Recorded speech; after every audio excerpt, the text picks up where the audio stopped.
mata Bing He menatap wanita berpakaian hijau di kejauhan, yang berdiri di udara kosong. Kejutan di matanya sulit disembunyikan. Klan Gu, faksi kuno ini, yang tidak menonjolkan diri, jarang muncul di dataran tengah. Namun, seorang ahli yang telah mencapai kualifikasi dan bobot tertentu akan mempelajari kekuatan mengerikan seperti apa yang dimiliki klan ini, yang diturunkan dari zaman kuno. Sejak Sun Er muncul, Bing He mungkin telah membuat beberapa tebakan tentang status dan latar belakangnya, tapi dia tidak pernah mengirimkan tebakannya ke arah klan Gu ini. Bagaimanapun, klan tetap tidak menonjolkan diri. Sangat jarang kejadian yang dipublikasikan seperti itu terjadi. Apalagi, ada banyak ahli di dataran tengah yang juga memiliki faksi tersembunyi. Cukup banyak dari faksi ini memiliki kekuatan yang bisa bersaing dengan lembah sungai es. Namun, karena berbagai aturan dalam faksi mereka tidak setenar lembah sungai es ini. Namun, jika lembah sungai es menyinggung pihak lain sampai mereka tidak bisa lagi menahannya, bahkan lembah sungai es akan sedikit menderita. Diharapkan bahwa dia sebenarnya adalah seseorang dari klan Gu. Ekspresi Bing He berubah menjadi sedikit hijau. Pada levelnya, dia secara alami tahu banyak tentang klan Gu yang misterius. Lupakan hal lainnya. Hanya bisa membuka ranah dan menciptakan dunia mereka sendiri sudah cukup untuk menyebabkan sejumlah besar faksi menjadi rendah hati. Hanya pada saat ini dia mengerti bahwa kata-kata yang diucapkan Sun Er ketika dia mengungkapkan dirinya bukanlah ancaman kosong. Dengan kekuatan yang tak terduga dari klan Gu, menghancurkan lembah sungai es bukanlah tugas yang mustahil. Pria tua berambut putih mengabaikan Bing He bahkan saat ekspresi di matanya berubah. Cahaya hijau giok di tangannya semakin pekat. Sesaat kemudian, itu diaglomerasi dengan cara seperti kilat dan berubah menjadi telapak energi hijau giok berukuran setengah kaki besar. Telapak tangan dipenuhi dengan banyak bekas luka hitam pekat, dan kekuatan spasial yang menakutkan merembes keluar darinya. Ini menyebabkan ruang di sekitar telapak tangan terbelah dan membentuk banyak retakan hitam gelap. Haha. Mata tajam lelaki tua berambut putih menyapu Bing He setelah melihat bentuk jejak tinjunya. Tawa keras keluar dari mulutnya. Segera, dia melambaikan tangannya, dan telapak tangan yang tidak biasa dengan benang hitam aneh yang tak terhitung jumlahnya yang menutupinya tiba-tiba keluar. Energi di atas kota tiba-tiba mulai menimbulkan kerusuhan setelah palem energi dikirim. Bahkan lapisan awan di langit bergejolak. Bing dia secara alami mendengar tentang keterampilan segel dewa yang terkenal. Oleh karena itu, ekspresinya langsung menjadi serius. Dia tahu bahwa tidak ada gunanya mengatakan apapun pada saat ini. Yang bisa dia lakukan hanyalah menerima serangan dari orang tua ini, yang menjadi bersemangat karena pertempuran. Bing He mengatupkan giginya saat pikiran ini melintas di dalam hatinya. Kepingan salju berwarna hitam di alisnya tiba-tiba berkedip, membentuk kilau yang tidak biasa. Ki dingin berwarna hitam terus melonjak. Kekuatan Sun Es, telapak langit yang membekukan. Ki dingin berwarna hitam menggumpal di tangan Bing He dengan gaya seperti kilat. Itu berguncang dan lapisan es hitam tebal berkumpul di telapak tangannya. Lapisan es ini mungkin tidak tampak misterius, tetapi itu memberikan semacam rasa dingin yang luar biasa padat. Telapak es hitam dengan cepat terbentuk. Kaki Bing He tiba-tiba menginjak tanah saat tubuhnya bergegas ke depan. Detik berikutnya, dia muncul di depan telapak tangan misterius. Ekspresinya serius saat dia dengan kejam melemparkan telapak tangannya ke depan. Telapak tangannya bergerak sesuai keinginan Bing. Pada saat yang sama, udara dingin di sekitarnya langsung menjadi ganas.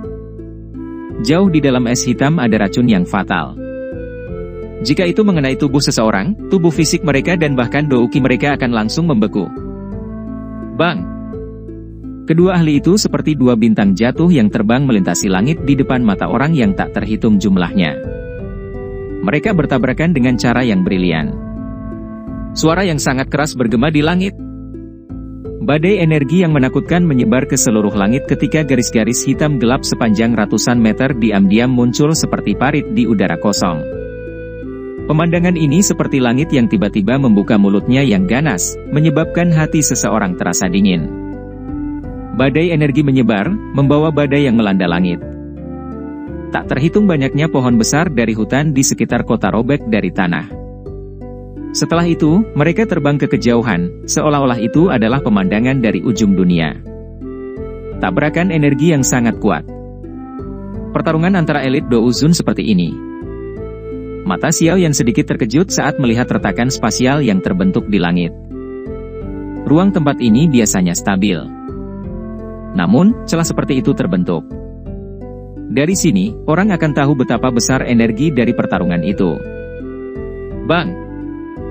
Badai energi menyebar ke seluruh langit dan kedua sosok itu bergegas kembali. Sambil menarik ke belakang, kaki mereka bergesekan dengan udara kosong, membentuk bekas luka hitam pekat. Haha, menyenangkan sekali. Kekuatan Sun Es lembah sungai es memang sedikit unik. Pria tua berpakaian putih itu mundur selusin langkah sebelum dia menstabilkan tubuhnya. Dia mengangkat kepalanya dan menatap Bing Zunze, yang telah dipaksa mundur lebih jauh, sebelum tanpa sadar mengeluarkan tawa hangat. Tubuh Bing He bergetar di kejauhan saat dia menstabilkannya. Tangannya sedikit gemetar dan ekspresi muram melintas di matanya. Keterampilan segel dewa memang layak menjadi keterampilan rahasia klan Gu. Kekuatannya begitu menakutkan. Alis Sun Er terangkat ketika dia melihat bahwa Bing He hanya menderita luka ringan meskipun kondisinya menyedihkan. Matanya yang cerah melirik pria tua berpakaian putih saat dia dengan lembut menegur, "Lin tua, jangan buang waktu. Kami tidak punya banyak waktu untuk perjalanan kami ini." Pria tua berambut putih itu tampak rendah hati saat mendengar Sun Er membuka mulutnya untuk berbicara. Dia dengan hormat mengakui kata-katanya. "Nona ini, harap tunggu." Bing He buru-buru mengucapkan. Ekspresinya berubah ketika dia mendengar suara Sun Er di kejauhan. "Apa itu? Apakah kepala lembah sungai es berencana mengejarku untuk menyerahkan orang-orang ini?" Sudut mulut Sun Er melengkung. Suaranya mengandung ejekan samar. Bing He tertawa getir. Matanya beralih ke King Hai dan Tian Xuangzi, yang bertukar pukulan dengan pria berpakaian hitam itu. Dia dengan sungguh-sungguh berteriak, "Tian Xuangzi, kembali!" Setelah mendengar Bing He menangis, Tian Xuangzi, yang sangat menderita, menguatkan perhatiannya. Dia tidak punya waktu untuk mengatakan apapun kepada King Hai di sampingnya. Tubuhnya bergerak dan dia buru-buru mundur. Dalam beberapa kilatan, dia sudah muncul di samping Bing He. Menggunakan suara rendah dan tidak pasti, Tian Xuangzi bertanya, "Kepala lembah, masalah hari ini adalah kesalahan lembah sungai esku. Lembah sungai es meminta pengampunan wanita muda ini jika kami telah menyinggung Anda." Bing He mengabaikan Tian Xuangzi. Dia mengertakkan giginya dan menangkupkan tangannya ke Sun Er di tengah banyak tatapan tertegun. Tian Xuangzi di sampingnya sedang menatap Bing He dengan wajah kusam saat mendengar kata-katanya. Dia belum pernah mendengar Bing He mengucapkan kata-kata seperti itu sebelumnya. Apa latar belakang orang-orang ini? Mereka sebenarnya... Tian Xuangzi bukanlah orang bodoh. Setelah berpikir sebentar, dia akhirnya bisa memahami situasinya. Jika pihak lain hanya mengandalkan dua elit Do Uzun, mustahil bagi mereka untuk membuat Bing He bertindak dengan cara ini. Oleh karena itu, jelaslah bahwa pasti ada latar belakang yang menakutkan di belakang wanita misterius yang bahkan lembah sungai es sangat takut. "Bing He, apa maksudmu dengan ini? Apakah Anda mencoba membuang wajah lembah sungai es?" Dengan mundurnya Tian Xuangzi, King Hai tidak berani terus terikat dengan pria tua berpakaian hitam itu. Dia juga buru-buru melarikan diri dari pertempuran dan dengan marah berteriak ke Bing He. Bing He mengabaikan teriakan marah King Hai. Meskipun dia benar-benar ingin mendapatkan tubuh racun yang menyedihkan, dia akan melepaskannya tanpa ragu-ragu jika prasyarat untuk melakukannya menyinggung klan Gu. Bagaimanapun, Hall of Souls mungkin tidak takut pada klan Gu, tetapi lembah sungai esnya tidak memiliki kekuatan semacam itu. Sun Er juga merasa terkejut karena Bing He tiba-tiba berubah pikiran. Dia tenggelam dalam pikirannya. Sepertinya orang ini telah menyadari identitas mereka. Xiao Yan gege. Sun Er merenung sejenak sebelum menoleh. Dia mengalihkan pandangannya ke Xiao Yan. Artinya jelas bahkan tanpa mengatakan apapun. Dia sedang menunggu keputusan Xiao Yan. Meskipun tindakan Sun Er tidak kentara, itu masih diperhatikan oleh kelompok Bing He. Segera, mata mereka terkejut saat mereka beralih ke Xiaoyan. Tindakan halus ini membuat mereka tahu bahwa meskipun wanita ini memiliki latar belakang menakutkan, dia sepertinya mengikuti petunjuk Xiaoyan. Saudaraku ini, lembah sungai esku tidak akan ikut campur dalam masalah tubuh racun yang menyedihkan di masa depan. Mata Bing He berbinar saat dia menangkupkan kedua tangannya dan berjanji dengan sungguh-sungguh. Xiaoyan melirik Bing He. Dia tersenyum dan menjawab, kepala lembah Bing benar-benar tahu bagaimana cara bercanda. Masalah ini hanyalah kesalahpahaman. Karena kepala lembah sudah mengatakan seperti ini, Xiaoyan secara alami tidak akan mengganggu Anda. Xiaoyan dengan jelas mengerti di dalam hatinya mengapa Bing He memperlakukannya dengan sopan. Alasannya karena Sun Er. Lembah sungai es dianggap cukup kuat di wilayah dataran tengah. Dengan kekuatan saat ini di samping Sun Er, sepertinya tidak mungkin untuk sepenuhnya memberantasnya. Selain itu, klan Gu mungkin tidak mengizinkannya melakukan hal seperti itu untuk orang luar. Oleh karena itu, menakuti lembah sungai es hari ini sudah merupakan akhir yang terbaik. Secara alami, beberapa dendam di antara mereka akan ditangani olehnya ketika dia memiliki kekuatan untuk memenuhinya di masa depan. Dia tidak berniat meminjam kekuatan klan Gu. Bing He menghela nafas lega setelah mendengar kata-kata Xiaoyan. Kekuatan Xiaoyan tidak layak untuk diperhatikan. Namun, dia harus berurusan dengan klan Gu dengan hati-hati. Saat ini, dengan campur tangan Sun Er, dia hanya bisa pergi dengan perasaan sedih terlepas dari betapa tidak mau dia. Saya akan meminta beberapa orang untuk mengurus kekacauan di kota Ye dan tidak akan tinggal lebih lama lagi hari ini. Banyak tatapan di bawah ini menyebabkan Bing He tanpa sadar mengepalkan tinjunya. Setelah itu, matanya beralih ke Sun Er saat dia dengan sungguh-sungguh berkata, Nona muda ini, semoga masalah hari ini hanya dendam kecil dan tidak akan mempengaruhi hubungan apapun setelah ini. Sun Er secara alami mengerti apa yang ingin dia sampaikan. Dia tersenyum sedikit dan dengan lembut menjawab, saya juga berharap masalah hari ini tidak akan terjadi untuk kedua kalinya. Kalau tidak, tempat yang harus saya kunjungi lain kali mungkin adalah lembah sungai es. Ekspresi Bing He sedikit berubah. Dia memaksakan senyum dan melambaikan lengan bajunya. Ruang di belakangnya menjadi terdistorsi dan tubuhnya perlahan menghilang ke dalam ruang yang terdistorsi. Tian Xuangzi buru-buru mengikutinya. Mata Qing Hai menatap kelompok Bing He yang pergi dengan sedih. Hatinya akhirnya mulai sedikit panik. Tubuhnya bergerak dan ruang di sekitarnya menjadi terdistorsi. Namun, dia baru saja akan melarikan diri ketika dua sosok hitam aneh muncul di sampingnya. Tangan mereka terkunci erat di pundaknya. Apa yang kamu inginkan dariku? Xiaoyan menyeringai saat mendengar tangisan Qing Hai yang marah. Senyumannya dipenuhi dengan rasa sedingin es. Dia tidak memiliki banyak dendam dengan lembah sungai es. Namun, dia berada dalam situasi di mana dia akan beristirahat sampai Hall of Souls menghilang. Oleh karena itu, kelompok Bing He diizinkan untuk pergi, tetapi Qing Hai tidak. Tubuh Qing Hai benar-benar disegel oleh pria tua berambut putih dan rekannya. Dou Qi di dalam tubuhnya bahkan telah berhenti mengalir saat ini. Dia berjuang untuk sementara waktu, tetapi dia tidak dapat melarikan diri. Akhirnya, matanya yang tajam tiba-tiba beralih ke Xiaoyan dan dengan dingin tertawa, jika kamu berani menyakiti diriku yang dulu, itu akan setara dengan kamu menjadi musuh dengan Hall of Souls.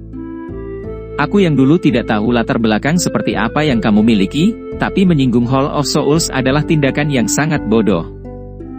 Kata-kata yang arogan. Apakah Hall of Souls sehebat itu?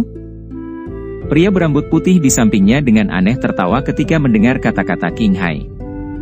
Kelompok Xiaoyan melangkah di udara kosong dan berhenti di depan Qing Hai. Dengan senyuman tipis, Xiaoyan berkata, bahkan jika aku tidak melakukan apapun padamu, Hall of Souls tetap tidak akan melepaskanku. Oleh karena itu, ancamanmu tidak berguna untukku. Mata Xiaoyan beralih ke dua tetua di sisi Qing Hai setelah berbicara sampai saat ini. Dia menangkupkan kedua tangannya dan dengan hormat berkata, aku telah merepotkan kalian berdua. Itu hanyalah perintah nona muda. Tidak perlu berterima kasih kepada kami. Penatua berpakaian hitam tersenyum dan melambaikan tangannya. Sun Er menyeringai. Matanya yang cerah beralih ke King Hai yang tampak ganas dan bertanya, "Xiao Yan Gege, bagaimana rencanamu untuk berurusan dengan penatua terhormat dari aula jiwa ini? Mari kita segel dia." Seorang penatua yang terhormat bukanlah pelindung biasa. Kemungkinan bahkan Hall of Souls akan merasakan sakit hati jika kehilangannya. Dia mungkin berguna saat menyelamatkan guru di masa depan. Xiao Yan merenung sejenak dan akhirnya memberi saran. "Kamu ingin menyegel diriku yang dulu? Dalam mimpimu." Ekspresi King Hai menjadi ganas saat mendengar kata-kata Xiao Yan. Segera, dia mengeluarkan tawa dingin yang pekat. Wajahnya tiba-tiba memerah, dan Douki di dalam tubuhnya dengan paksa berusaha membebaskan diri dari pengekangan duo berpakaian hitam tua saat itu diluncurkan melalui tubuhnya dengan cara yang liar. "Hati-hati, dia ingin menghancurkan diri sendiri." Ekspresi Sun Er berubah ketika dia melihat penampilan King Hai. Dia meraih Xiao Yan dan mundur dengan kecepatan seperti kilat. Wajah pria tua berpakaian hitam dan berambut putih, lelaki tua itu tenggelam. Kedua telapak tangan mereka dengan cepat menekan tubuh King Hai. Banyak suara, grup, lembut muncul dan kabut darah samar merembes dari tempat telapak tangan mereka mendarat. "Kami tidak bisa menghentikannya. Ini adalah penghancuran diri yang unik untuk aula jiwa." Kedua tetua berpakaian hitam itu mengerutkan kening setelah gagal menghentikan penghancuran diri King Hai meskipun mereka telah berusaha. Mereka tak berdaya menggelengkan kepala saat tubuh mereka bergerak. Selanjutnya, mereka dengan cepat mundur. Gumpalan kabut darah merembes keluar dari kulit King Hai setelah mereka berdua mundur. Matanya juga menonjol. Benang darah mengalir keluar dari mereka. Energi tirani yang liar disalurkan ke seluruh tubuhnya dengan cara yang tidak terkontrol, menyebabkan ruang di sekitarnya menjadi terdistorsi. Bang! Peningkatan jumlah darah segar muncul di tubuhnya. Sesaat kemudian, ledakan mengejutkan akhirnya terdengar di depan mata orang yang tak terhitung jumlahnya. Dagingnya meledak, dan energi ledakan yang menakutkan tiba-tiba menyapu seperti badai di langit. Di bawah badai energi yang menakutkan ini, bahkan kelompok Xiao Yan hanya bisa menurunkan tubuh mereka. Kekuatan dari penghancuran diri seorang elit Dou Zun cukup menakutkan. Jika mereka ditarik ke dalamnya, nasib mereka akan sangat menyedihkan. Energi yang mengamuk seperti badai berlanjut selama hampir 3-4 menit sebelum berangsur-angsur menyebar. Hanya pada saat inilah warna gelap yang menutupi langit menghilang. Xiao Yan mengerutkan alisnya dan melihat badai energi yang secara bertahap berhamburan. Dia tidak berharap orang tua itu sekejam ini. Orang tua ini telah menghancurkan dirinya sendiri bahkan tanpa membiarkan Xiao Yan mengucapkan kata-kata lagi. Seorang elit Dou Zun tidak akan mati dengan mudah. Penghancuran diri semacam ini hanya akan menghancurkan tubuh fisiknya. Jika jiwanya lolos, Hall of Souls tidak akan kesulitan untuk membuat tubuh lain untuknya. Tian Huo Zunze menggelengkan kepalanya dan berbicara dengan agak menyesal. Dia adalah contoh terbaik untuk ini. Oleh karena itu, dia membicarakan masalah ini dengan otoritas terbesar. Xiao Yan dengan lembut menghela nafas. Semua rubah tua ini bukanlah orang biasa. Itu hanya jika jiwanya bisa melarikan diri. Sun Er di samping tersenyum saat Xiao Yan menghela nafas. Dia menoleh setelah mendengar kata-katanya, hanya untuk melihat mata air musim gugurnya tertutup oleh warna emas. Cahaya keemasan samar keluar dari matanya. Pupil emas Sun Er perlahan menyapu langit. Sesaat kemudian, mereka tiba-tiba berhenti di hamparan langit yang kosong. Matanya yang cantik terangkat. Setelah itu, tubuhnya bergerak. Kali berikutnya dia muncul, dia sudah berada di area kosong yang dia lihat. Api berwarna emas bertahan di tangannya saat itu dengan kejam dihancurkan ke area kosong di depannya. Ruang beriak setelah pukulan ini dilemparkan. Itu membelah dan membentuk celah spasial seukuran telapak tangan. Tangan Sun Er meringkuk saat garis spasial muncul. Kekuatan hisap melonjak. Kelompok Xiao Yan segera mendengar suara ketakutan yang tiba-tiba dipancarkan dari garis retakan. Setelah itu, tubuh spiritual ilusi dengan paksa ditarik keluar dari angkasa itu sendiri. Tubuh spiritual baru saja muncul saat ia melayangkan pukulan ke Sun Er dengan ekspresi ganas. Namun, suara mendesis meletus saat tangannya menyentuh api berwarna keemasan. Teriakan sengsara tajam bergema di langit. Sun Er tersenyum tipis. Dia melambaikan tangannya dan nyala api berwarna emas melonjak keluar. Setelah itu membungkus roh King Hai. Cici. Api berwarna emas bertahan di sekitar tubuh King Hai. Setelah itu, sebuah pikiran melintas di hati Sun Er dan nyala api dengan cepat menyusut. Tubuh spiritual dengan cepat menyusut di tengah teriakan sengsara yang tajam. Sesaat kemudian, itu berubah menjadi api berwarna emas seukuran telapak tangan. Sun Er memegang gugusan api emas ini dengan tangannya dan bergegas ke bawah, mendarat di samping Xiao Yan. Dia melemparkan api padanya dan dengan lembut tertawa, "Xiao Yan Gege, aku akan memberikannya padamu." Xiao Yan menerima dengan ringan tangan dan beberapa kejutan melintas di matanya. Dengan meminjam api hati jatuh, dia bisa mendeteksi jiwa. Namun, dia tidak dapat menjangkau jauh ke dalam celah spasial. Tidak disangka Sun Er berhasil melakukan ini. Xiao Yan mengeluarkan botol giok dari cincin penyimpanannya. Dia memasukkan gugusan lampu ke dalamnya dan mengusap mulut botol dengan jarinya. Api melingkar dan tak terlihat muncul di atasnya. Setelah itu, dia mengembalikan botol giok ke cincin penyimpanannya. Jiwa kelas Douzun mungkin akan berguna baginya di masa depan. Api hati jatuh? Apakah penatua pertama Sukian marah karena dirimu? Sun Er melirik nyala api yang tak terlihat. Matanya melengkung menjadi bentuk bulan sabit saat dia menutupi mulutnya dan tertawa.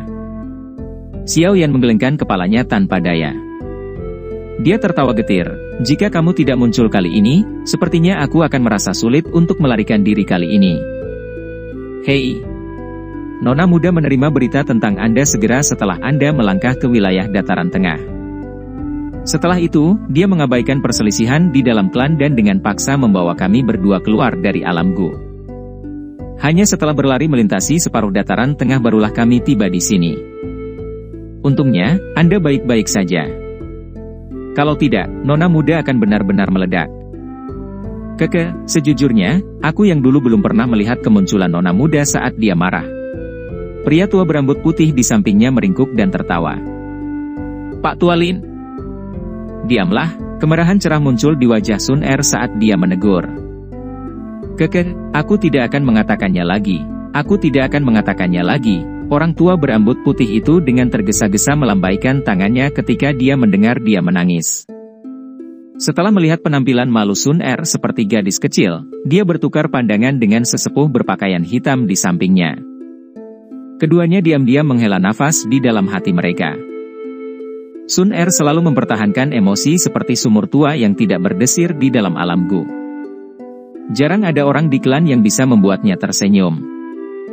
Sikapnya yang dingin dan acuh tak acuh, bersama dengan status istimewanya, menyebabkan dia tampak seperti seorang dewi, membuat orang lain sulit untuk mendekatinya. Namun, mereka tidak pernah mengharapkan dewi muda yang biasanya seperti gunung es untuk mengungkapkan perasaan seperti gadis kecil di depan orang yang disebut Xiao Yan ini. Hal ini menyebabkan keduanya merasa senang dan tidak berdaya. Dengan posisinya di klan Gu, sangat sulit jika Xiao Yan ingin bersama dengannya. Bahkan jika dia adalah keturunan dari orang itu. Namun, lupakan masalah di masa depan. Jika perasaan Sun Er terhadap Xiao Yan menyebar ke alam Gu, itu akan segera menimbulkan gelombang besar. Setelah itu, akan ada banyak laki-laki muda yang geram dan jenius dari klan Gu yang akan melangkah maju. Tujuan mereka pasti adalah Xiao Yan. Xiao Yan juga tersenyum saat melihat kemerahan samar dan cerah di wajah Sun Er. Hatinya terasa sedikit tersentuh. Meskipun dia dan Sun Er dipisahkan oleh jarak yang sangat jauh, dia selalu memperhatikannya. Tidak diragukan lagi, perasaan ini telah tumbuh sangat dalam. Xiao Yan merasa sedikit gembira dan bangga saat memikirkan hal ini. Karakter Sun Er seperti teratai murni yang tidak wajar. Mungkin itu karena garis keturunannya, tetapi hal-hal biasa akan mengalami kesulitan menyebabkan emosinya berfluktuasi. Bahkan ketika menyangkut masalah lawan jenis, akan sangat sulit untuk menyerang hatinya. Untungnya, sebelum Dewi masa depan ini bisa sepenuhnya menguasai emosinya, Xiao Yan telah menempatkan jejak yang sulit dihilangkan di dalam hatinya. Jejak ini akhirnya memungkinkan Xiao Yan berhasil menarik Dewi yang sempurna ini, yang diinginkan oleh banyak orang, ke dalam pelukannya. Jika banyak hal itu tidak terjadi ketika mereka masih anak-anak dan jika semuanya berkembang secara normal, Xiao Yan dan Sun Er tidak akan memiliki banyak hubungan sosial. Dengan pertumbuhan Sun Er selanjutnya, sepertinya tidak ada yang bisa masuk ke hati Dewi yang dewasa ini. Namun, tidak ada istilah jika. Saat ini, Xiao Yan sudah menanamkan kesan yang dalam di hati Sun Er. Ketika datang ke siapapun atau masalah apapun yang terkait dengan Xiao Yan, penampilannya yang dingin dan acuh tak acuh akan otomatis hilang. Poin ini juga merupakan hal yang menyebabkan kedua tetua menghela nafas secara emosional. Tangan Xiao Yan mengusap kepalanya yang masih agak pusing. Ini adalah gejala sisa setelah menggunakan api langit 3 perubahan misterius. Setelah itu, Xiao Yan mengalihkan pandangannya dan menatap dokter peri kecil, yang berdiri diam di belakangnya. Dia baru saja akan mengatakan sesuatu ketika dia menemukan bahwa mata kedua wanita itu bertabrakan. Berdasarkan nalurinya, dia sepertinya merasakan suhu di sekitarnya menunjukkan tanda-tanda peningkatan. Batuk. Xiao Yan dengan lembut batuk sebelum menghadap Sun Er dan memperkenalkan dokter peri kecil. Ini adalah dokter peri kecil. Setelah mengucapkan kata-kata itu, dia melihat ke dokter peri kecil dan memperkenalkan Sun Er. Ini Sun Er. Dokter peri kecil dan Sun Er sedikit tersenyum tanpa persetujuan sebelumnya setelah mendengar perkenalan Xiao Yan. Setelah itu, mereka maju selangkah. Kedua wanita itu mengulurkan tangan putih seperti giok mereka dan dengan lembut mengguncang mereka di depan mata Xiao Yan. Senyum yang muncul di wajah Xiao Yan setelah melihat kedua tangan berjabat itu tiba-tiba menegang karena dia menemukan aliran dou qi berwarna abu-abu dan api berwarna emas perlahan naik dari kedua tangan mereka. Dua wanita luar biasa telah memulai perbandingan naluriah di depan Xiao Yan selama pertemuan pertama mereka.